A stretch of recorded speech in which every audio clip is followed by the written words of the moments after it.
Liberando su potencial. Hablando de potencial humano, ¿alguna vez se han preguntado a qué se debe la gran disparidad de resultados y desempeño entre una persona y otra?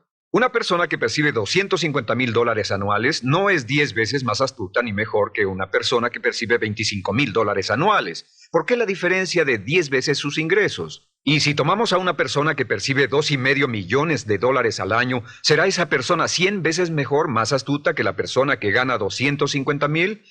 Imposible.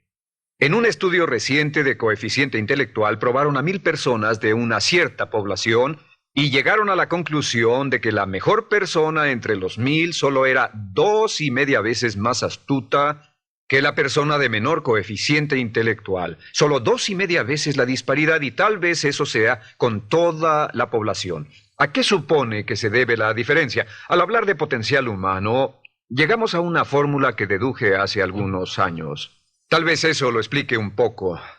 La fórmula comienza con lo que llamamos AI, o sea, atributos innatos, las cualidades, la inteligencia, la habilidad, el temperamento, cosas con las que se nace que no pueden cambiarse mucho. Además de los atributos adquiridos.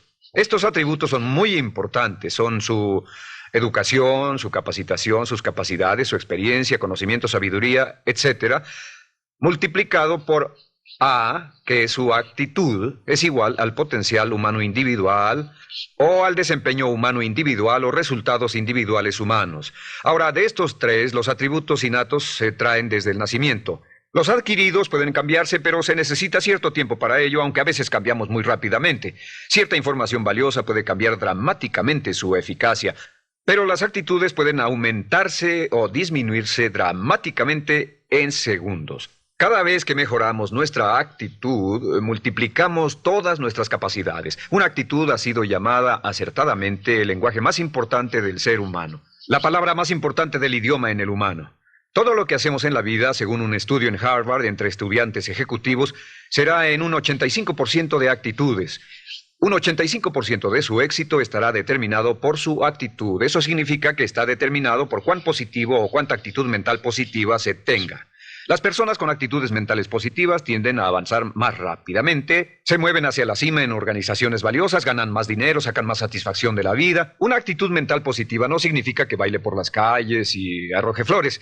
Solo significa que tome una actitud constructiva en general o se aproxime hacia su trabajo, su vida, sus problemas, relaciones, etc.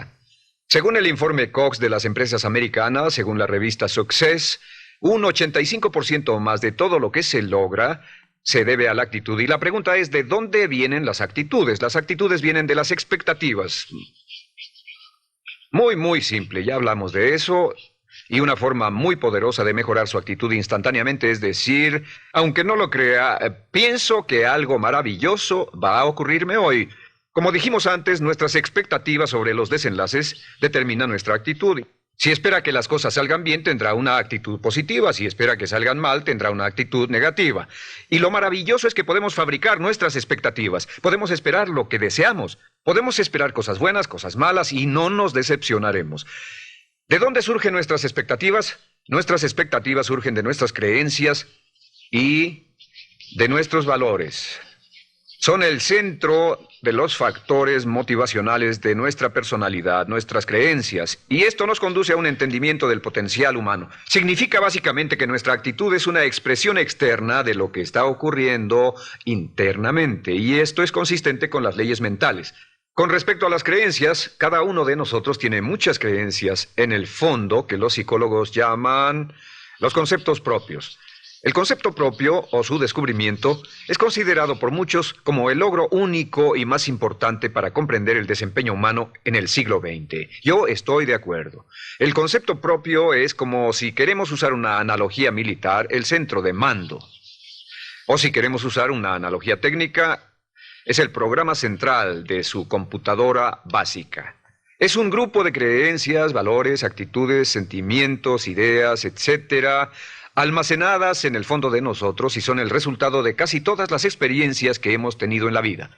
Y algunos investigadores dicen que el concepto propio comienza a formarse aún antes del nacimiento, pero el concepto propio, una vez colocado, Precede, predice y determina sus niveles de eficacia y desempeño en todas las áreas de nuestra vida. El concepto propio se convierte en el centro de mando o el programa maestro. El concepto propio de este grupo de creencias determina lo que dirá, lo que hará, cómo actuará, cómo se siente y reacciona, etc. ¿Qué significa esto? Significa que todas las mejoras en su vida externa, todos los cambios en su realidad comienzan con un cambio en su concepto propio. Les voy a explicar lo que significa. Esta es una gráfica muy simple. Hablamos de potencial humano y decimos que la persona promedio usa un 10% o menos de su potencial. Según investigaciones, tal vez es mucho menos. El Instituto Stanford Brain en Santa Clara, California, estima que tal vez se aproxime a un 2%.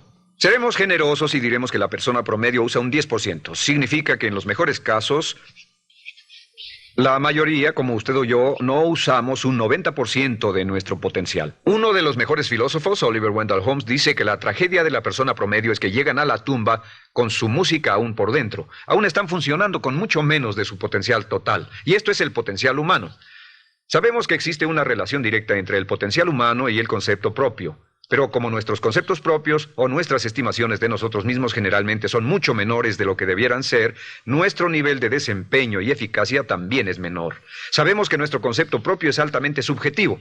¿Qué significa esto? Significa que el concepto propio, lo que pensamos que es cierto sobre nosotros mismos, no está basado en la realidad, está basado en información que hemos tomado y aceptado como cierto, hasta el grado en que creemos lo que sea de nosotros mismos y se vuelve cierto para nosotros porque actuamos de una forma consistente con ello. Algunas personas que leen sus horóscopos y creen en horóscopos predicen su futuro. Hay algunas personas que toman la crítica y las opiniones de otros a quienes ni siquiera respetan y hacen suyas esas ideas, dando un resultado muy negativo. Lo que piense, lo que acepte como cierto, se vuelve cierto para usted. También sabemos que como adultos tenemos una variedad de conceptos propios. Tenemos un concepto propio de cómo vestirnos, cuánto pesamos, lo que comemos, lo bien que podemos hablar en público, qué tipo de padres somos, qué tipo de hijos somos con nuestros padres, qué tipo de esposo o esposa somos, qué tipo de amante, de conductor.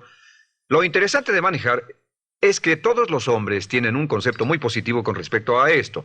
Las mujeres no entienden esto, pero los hombres nacen con un genio inherente para manejar. Todos los hombres son choferes excelentes. Si no lo creen, todo lo que tienen que hacer las mujeres que están viendo esto es pensar en la última vez que trataron de corregir la forma de conducir de un hombre y recordarán que no obtuvieron buenas respuestas. ¿Cómo respondemos ante alguien que desafía nuestro concepto propio, sugiriendo que no somos las personas que pensamos ser? Estamos a la defensiva, nos enfadamos, nos irritamos, es difícil que nos traten. Tenemos un concepto propio de lo creativos que somos, lo inteligentes, lo rápido que leemos, lo bueno que somos en los deportes, y si practicamos una gran variedad de ellos, tenemos un concepto propio para cada uno de ellos. Tenemos un concepto propio de lo bien que cocinamos, de lo bien que educamos a nuestros hijos, de lo bien que limpiamos nuestra casa, los autos que manejamos, etc. Y también de lo que valemos por lo que ganamos. Es muy interesante saber que nunca ganamos más del 10% de nuestro concepto propio en ingresos. Nuestro concepto propio determina nuestro nivel de ingresos. Este nivel de concepto propio se llama zona de confort. Y aunque queramos más dinero, veremos que la tendencia humana natural de todas las actitudes es luchar por lograr entrar a la zona de confort y luego quedarnos ahí. Si ganamos un 10% por encima de nuestro concepto propio de ingresos, tendremos una necesidad imperante de deshacernos de ese dinero. Lo donaremos, lo gastaremos en forma extravagante y hasta lo perderemos si recibimos demasiado. Las personas que ganan la lotería siempre están quebradas a los 2 o 3 años. Queman el dinero porque ese dinero está más allá de su concepto propio. Si gana 10% o menos de su nivel de concepto propio, se descubrirá luchando, trabajará más duro, más tiempo, pensará en forma más creativa, buscará diferentes formas para aumentar sus ingresos o sus segundos ingresos. La única forma de mejorar cualquier parte de su vida, incluyendo sus ingresos, es aumentando el nivel del concepto propio de sus ingresos, comenzando a pensar en usted como si estuviera ganando más dinero. Si quiere bajar de peso, la única forma en que podrá lograrlo es pensando en que está delgado. Piense en usted mismo como una persona más delgada. Si quiere volverse una persona más popular, más amorosa, más feliz o más sana, comience a pensar una y otra vez en esas cosas hasta que se vuelvan parte de su nuevo concepto propio. Hablaremos de eso más adelante. Es una parte esencial de la programación de su mente hacia el éxito. Su concepto propio global está determinado por el promedio de sus conceptos propios en las áreas que considere importantes. Ahora, su concepto propio está formado de 3 partes críticas. La primera parte del concepto propio es el ideal propio. El ideal propio es la persona que más desearía ser, es su idea de lo que constituye un ganador, es su visión ideal de lo mejor que puede ser usted. Nada más, una de las cosas que sabemos de las personas con éxito es que las personas con éxito tienen ideales propios muy claros, ideales claros de quién quieren ser en el futuro. Las que no tienen éxito tienen ideales muy vagos. El número 2 es la autoimagen. La autoimagen es como un retrato de cómo se ve a sí mismo y lo que piensa de sí mismo. La autoimagen es el espejo interno, es como se percibe a sí mismo ahora en su desempeño actual, en forma cotidiana. La tercera parte es su autoestima. Su autoestima es cómo se siente consigo mismo. Cómo se siente consigo mismo es la fuerza motriz, el motor, la fuerza poderosa dentro de su subconsciente. Es la fuerza de energía dentro de su concepto propio y determina casi todo lo que le pasa. La mejor definición de autoestima es cuánto se agrada a sí mismo. Cuánto se agrada a sí mismo como esposo, cuánto se agrada a sí mismo como empleado, cuánto se agrada a sí mismo como jefe, como inversionista, como orador profesional, como atleta, etcétera. Según se agrade a sí mismo, su nivel de autoestima, su sentimiento emocional global respecto a cualquier área de su vida, determina su desempeño y su eficacia en dicha área.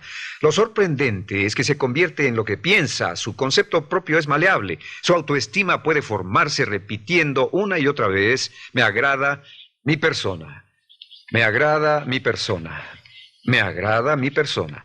Me agrada mi persona, me agrada mi persona, me agrada mi persona. Entre más se repita, me agrada mi persona, me agrada mi persona. Entre más lo repita una y otra vez, más crecerá su autoestima y entre más crezca su autoestima, más crecerá su concepto propio global. Cuando crezca su concepto propio global, su desempeño será mejor en todo lo demás que emprenda. Cada vez que diga, me agrada mi persona, me agrada mi persona, me agrada mi persona, me agrada mi persona, me agrada, será como bombearse psicológicamente. Todo lo que pase que haga que su autoestima suba hará que se comporte mejor. Todo lo que haga que su autoestima baje hará que se comporte peor, que cometa errores, que sea infeliz, etc. Un punto crítico de agradarse a sí mismo, sobre autoestima y agradarse a sí mismo, es que, número 1, nunca puede querer a nadie más de lo que se quiere a sí mismo. Que su nivel de autoestima es determinante de la calidad de relaciones que tenga con los demás. Y número 2, es que nunca puede esperar que nadie más lo quiera o respete más de lo que se respeta a sí mismo. Cuanto se agrade o se respete a sí mismo, determina sus actitudes hacia usted. Todas las escuelas de psicología actualmente están de acuerdo en el hecho de que depende de lo que usted realmente se quiera y se respete a sí mismo como un ser humano valioso e importante, tiene efecto sobre todo lo que le pase. Cuánto se agrade a sí mismo y lo que puede hacer es mejorar su autoestima diciendo me agrada mi persona, me agrada mi persona, me agrada mi persona, me agrada mi persona. Y esto nos lleva a la pregunta, ¿de dónde viene el concepto de autoestima? Y descubrimos que el concepto propio es maleable, puesto que no nace con este concepto propio, no nace con ninguna idea sobre sí mismo, no nace con autoimagen ni autoestima, nace en cierto modo como potencial propio. Es la mejor forma de plantearlo. La persona promedio llega al mundo como potencial puro. Y no tiene el concepto propio de que todo lo que es ahora, todo sentimiento que tiene, toda actitud o valor, tuvo que aprenderlo en el transcurso de su vida. También sabemos que el niño llega al mundo con una necesidad imperante de amor y contacto. Y como una gran cantidad de investigaciones lo indican, necesitamos mucho amor y contacto durante toda nuestra vida, pero en especial durante nuestros años de formación, porque de niños aprendemos quiénes somos, cuánto valemos, si somos importantes, inteligentes, amorosos, chistosos. Todo esto lo aprendemos por la forma en que nuestros padres nos tratan. Si nuestros padres, nuestros parientes, tíos o tías, en especial nuestros padres, nos tratan como si fuéramos realmente importantes, crecemos pensando que somos realmente importantes, pero si nuestros padres no lo hacen, pasa algo más. Sabemos que los primeros años de vida son los más importantes para el desarrollo del concepto propio, que un niño comienza a partir de cero. El niño nace sin saber quién es él o ella. Son sumamente valiosos el primero, segundo, tercero, cuarto y quinto años de vida. Algunos psicólogos pensaban que eran los 5 primeros años, pero ahora dicen que son los 3 primeros años. En sus 3 primeros años de vida el niño aprende quién es y dicen que si se les da suficiente cantidad y buena calidad de amor en los 3 a 5 primeros años, los prepara usted de por vida. Los coloca en una base sólida de autoestima y confianza en sí mismos, valor e importancia realmente. Existe una relación directa entre la calidad y la cantidad de amor y el desarrollo de una personalidad sana. Entre más amor, amor incondicional, reciba un niño en sus años formativos, más fuerte será la base de su personalidad.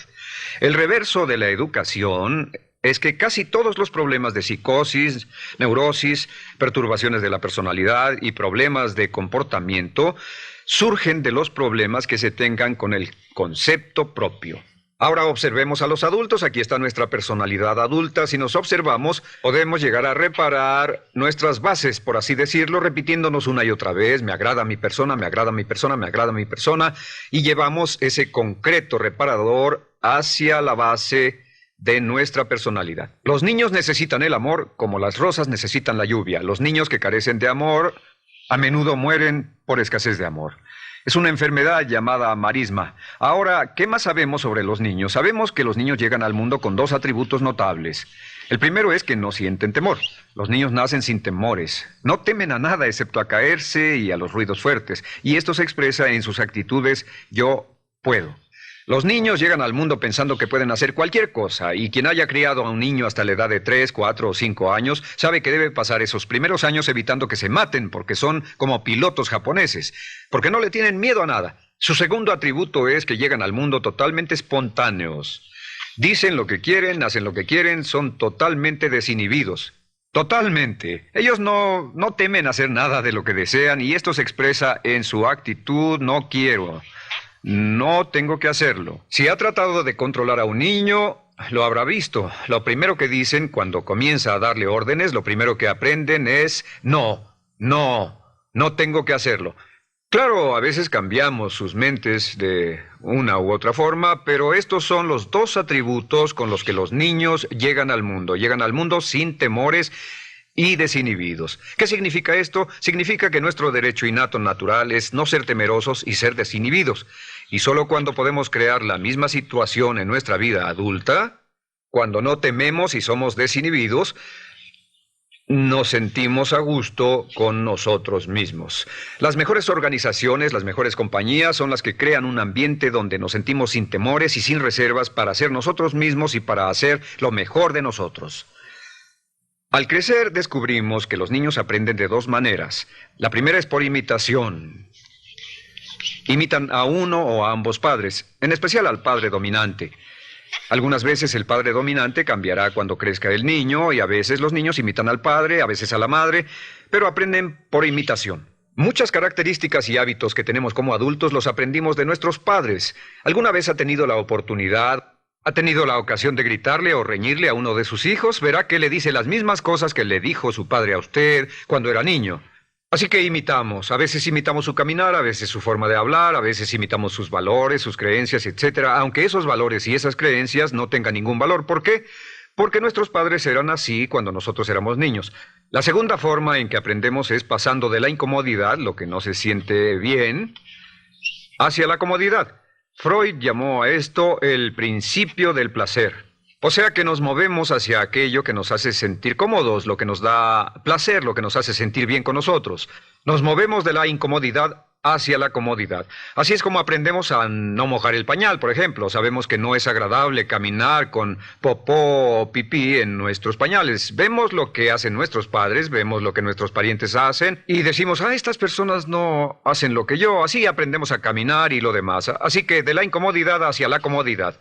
Durante toda nuestra vida, por cierto, así es como aprendemos. Imitamos leyendo lo que otras personas hacen, estudiando libros y en el trabajo, imitamos cuando vamos a la escuela, y hacemos lo que nos da resultados positivos, lo que nos da refuerzos positivos, y hacemos cada vez menos las cosas que nos causan incomodidad o dolor. Ahora, muy temprano en la vida, como equivocación o como resultado de una equivocación que los padres cometen en la crianza, los niños comienzan a aprender hábitos y patrones negativos. Los patrones y hábitos negativos tienen sus raíces principalmente en la crítica destructiva. La crítica destructiva comienza muy temprano en la vida, a veces en los primeros meses. Y la crítica destructiva la usan los padres para dirigir y controlar a sus hijos. Desafortunadamente, Tiene un efecto muy peligroso y dañino sobre nosotros, ya que la crítica destructiva tiende a minar la integridad de la personalidad del niño. Muchos de nosotros, incluyéndome a mí y a muchos de ustedes, nos hemos visto minados y heridos por la crítica destructiva más que todas las guerras en la historia. Ahora, como resultado de la crítica destructiva, comenzamos a desarrollar hábitos y patrones negativos. Los patrones de hábitos negativos son respuestas condicionadas hacia los estímulos. Los patrones de hábitos negativos se desarrollan en los inicios de la vida. Se desarrollan como resultado de una repetición del temor y el dolor una y otra vez. Se desarrollan como resultado de la crítica destructiva, el castigo físico, etc. En los inicios de la vida comenzamos a desarrollar dos manifestaciones que nos persiguen durante toda nuestra vida y más que ninguna otra cosa inhiben nuestro potencial.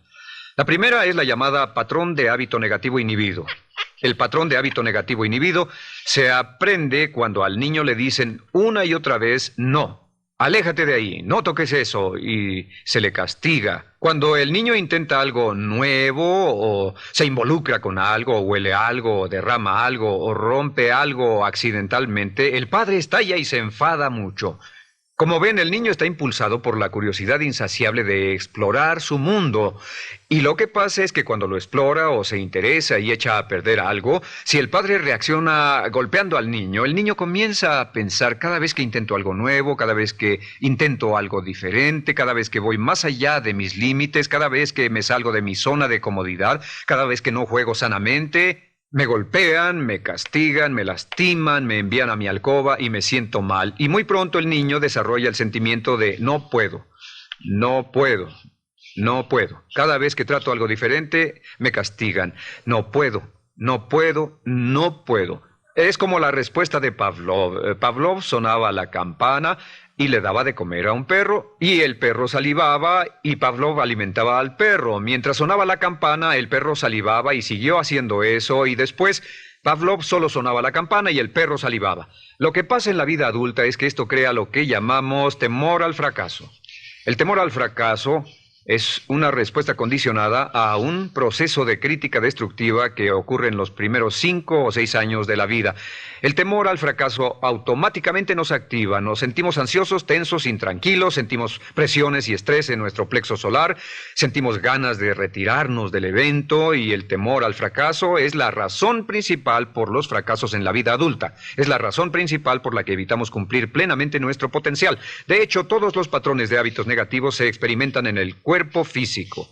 Puedes saber cuál es un patrón de hábito negativo porque se siente en el cuerpo físico, precisamente. El patrón de hábito negativo inhibido, el temor al fracaso, el no puedo, ocurre primero que todo en el plexo solar. ¿Ha tenido la ocasión donde debe hablar frente a un grupo, debe ir a una revisión de su desempeño, debe hacer una llamada determinante? Primero su plexo solar se aprieta. Si el temor continúa, su respiración se acelera. Su corazón comienza a latir apresuradamente, su frecuencia respiratoria aumenta y le duele la cabeza como migraña en la parte frontal, su garganta se le cierra y no puede hablar y se le seca la boca por completo. Y como se pone tan tenso y asustado, va corriendo al baño. Estas son todas las manifestaciones. No hay peligro físico, pero sí peligro psicológico, una respuesta condicionada. Cuando sentimos estas cosas, la tendencia es retirarse de la situación que las ocasiona y es la razón por la que no logramos mucho si retrocedemos. Es muy importante. El segundo patrón de hábitos negativos es el compulsivo. El patrón de hábito negativo compulsivo se aprende cuando a los niños se les dice una y otra vez, más vale que lo hagas. Si no lo haces, tendrás problemas o me las pagarás. A los niños se les convierte en recipientes del amor condicionado. Los padres no intentan hacer esto, pero lo que hacen es sugerirle al niño, no te amo. Por lo tanto, no estás a salvo, a menos y hasta que hagas lo que yo quiero. El niño crece sintiendo, tengo que hacer lo que quiera mi mamá. Debo complacerla, debo complacer a papá, debo complacer a los demás, debo complacer a mis parientes y a veces debo complacer a mis semejantes, debo complacer a mis maestros, debo complacer a todo el mundo y crecen con esto, debo. No puedo hacer lo que quiero hacer, debo hacer lo que complace a las demás personas. Este patrón de hábito negativo muy temprano en la vida se traduce en el temor al rechazo. El temor al rechazo lo experimentan los hombres como adultos como un comportamiento tipo A. Hablaremos del comportamiento tipo A posteriormente. El comportamiento tipo A es una necesidad compulsiva o excesivamente compulsiva de complacer de algún modo a alguien sin normas de comportamiento, prácticamente sin pensarlo. El temor al rechazo nos impulsa, nos hace muy sensibles a las necesidades de los demás. Hacemos cosas que otras personas quieren, no hacemos lo que nosotros queremos. Siempre estamos tratando de complacer a los demás. Tenemos preocupaciones o nos importan las opiniones, sentimientos y actitudes de otros hasta el punto donde ocultamos nuestras necesidades. El temor al rechazo se siente en la columna del cuerpo. Se divide el cuerpo a la mitad y se siente hacia abajo en la mitad posterior del cuerpo. El primer lugar donde comienza a sentirse el temor al rechazo es generalmente en los hombros y el cuello. Nos sentimos entumidos, duros, tensos. Cuando tenemos mucho que hacer sentiremos un estrés tremendo en la columna. Los músculos se estiran en la parte posterior. A veces se manifestará como flebitis y venas varicosas y a menudo nos darán dolores de cabeza en la parte posterior de esta porque las arterias carótidas que llevan la sangre hasta la cabeza, los músculos a su alrededor se contraen y la cantidad de sangre que fluye hacia la cabeza fluye más lentamente y se siente un terrible dolor de cabeza en la parte posterior. Estos dos temores, los patrones de hábitos negativos compulsivos, el compulsivo y el inhibitorio, son resultado de la crítica destructiva, el gran destructor de la personalidad que nos persigue durante toda la vida. Y lo maravilloso de todo esto es que como son patrones de hábitos aprendidos, podemos olvidarlos. Podemos acabar con el temor al fracaso que nos detiene. Podemos acabar con el temor al rechazo que hace que hagamos cosas que complacen a los demás en vez de complacernos a nosotros, trabajando con nuestra propia autoestima. Porque existe una relación inversa entre la autoestima y el patrón de hábitos negativos. Porque entre más se agrade a sí mismo, menos teme al fracaso. Entre más se agrade a sí mismo, menos teme al rechazo. Entre más se agrade a sí mismo, menos temerá a cualquier cosa. Y si sigue repitiendo, me agrada mi persona, me agrada mi persona, me agrada mi persona una y otra vez, si sigue diciendo esto, con el tiempo su autoestima sube más y más y más y más y sus temores desde luego bajan. Cuando su autoestima sube, sus temores van en dirección opuesta. Ahora, ¿cómo enfrentar la crítica destructiva si debe criticar a otras personas? Pues eso es muy simple. Muchos padres nos han preguntado eso. ¿Cómo se controla a los niños? Una de las claves para controlar a los niños es dirigirlos para que hagan algo constructivo en lugar de hacer algo destructivo. Otra cosa que debe recordarse es que lo que quiere hacer es que quiere dar una crítica informativa, crítica constructiva, lo que significa que se les dice a los niños lo que pueden hacer o a los adultos lo que pueden hacer mejor. Todo el propósito de dar retroalimentación de cualquier tipo es mejorar el desempeño. Si es padre o si es jefe o si es una persona en una relación, si una persona está haciendo algo malo o inadecuado, todo el propósito de darles cualquier tipo de retroalimentación es para que puedan hacerlo mejor. Sin embargo, existe una relación directa entre la autoestima y la crítica destructiva. Cada vez que se critica a una persona, su autoestima baja. Y cada vez que su autoestima baja, su habilidad para desempeñarse baja. Si critica a una persona en forma destructiva demasiado tiempo, llegará a un punto donde no intentarán nada. Se convierte en lo que llamamos hipersensible. Un adulto hipersensible es aquel que no puede aceptar críticas de nadie. Un adulto hipersensible es una persona que está muy tensa, ansiosa, si siquiera sugiere que no está haciendo lo correcto. Si trata con un adulto hipersensible, la clave es sentarlo y recordar 4 cosas. Número 1, comenzar con alabanzas. Número 2, proteja la autoestima de la persona a toda costa. Número 3, discuta el desempeño y no a la persona. Hable del comportamiento más que de la persona. Y número 4 es enfocarse hacia el futuro en vez de en el pasado. Enfóquese hacia lo que va a hacerse en forma diferente en el futuro en vez de lo que pasó en el pasado. ¿Por qué? Una razón muy simple, porque una persona no puede controlar el pasado. Al no poder controlar el pasado, cualquier crítica de lo que han hecho en el pasado les da un estrés tremendo y frustración. Así que, en resumen, la clave del éxito en la vida es una actitud mental positiva. Una actitud mental positiva se basa en expectativas de éxito, de una serie de expectativas positivas. Esa serie de expectativas positivas se basa en sus creencias y en su concepto de sí mismo. El centro de su concepto propio que determina su eficacia en la vida es su autoestima, y su autoestima se mide por cuanto se valore a sí mismo. Las dos cosas que nos frenan más que nada son el temor al fracaso y el temor al rechazo. Y uno de nuestros secretos centrales de éxito es este: Conviértase en un organismo generador de autoestima perpetua. Haga continuamente cosas para usted mismo, hacia sí mismo en su vida, que hagan que se agrade a sí mismo, que se ame, que se acepte, que se respete, que hagan que se sienta fantástico con usted mismo. Si es un jefe o un padre, no olvide que la clave para el máximo desempeño en su hogar y en su trabajo es hacer que las personas se sientan maravillosamente consigo mismas. Entre mejor se sienta consigo mismo y más se agrade, más probable será que logre que las personas a su alrededor lo quieran, lo acepten, lo respeten, se respeten.